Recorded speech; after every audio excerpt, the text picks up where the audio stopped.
Michelin Storm an international award eh. Diba guys, ang ganda ng daan. Ayan yung golf. Opo. Yan, ito guys yung golf nila sa Boracay, no? Golf club, no?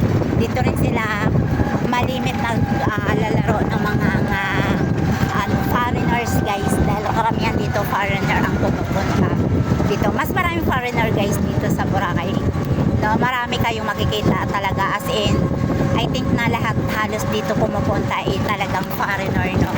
So maganda yung magiging daan. Ayan guys, yung daan natin, no? So maikot lang siya pero maganda, as in sabihin na nga natin nakaka-excite no? So yun lang guys ang masabi natin. Maganda, okay? Maganda ang masabi kasi maganda naman talaga eh. Maganda yung view at maganda ang simoy ng hangin. Fresh na fresh yung hangin. Yun guys. Oops. Diyan ba tayo? Wow! A4. Okay guys, makikita nyo ito guys. Ito yung magandang tatanawin at bababa na tayo guys para malaman natin yung ating paglalakad. Okay?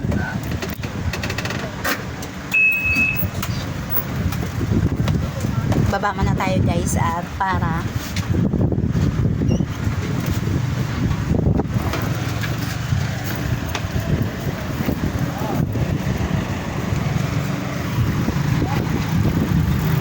dito tayo ngayon guys. Panoorin nyo na lang itong aking vlog, no? Lalakad tayo doon para malaman natin kung gaano ba talaga kaganda yung ano ng view ng Boracay, no? So tingnan na lang natin guys kung paano, no?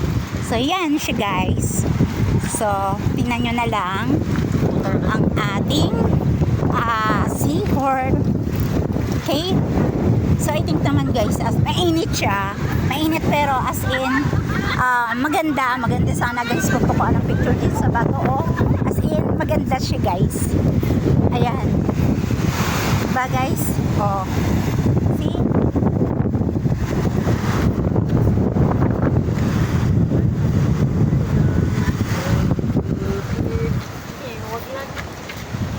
Okay.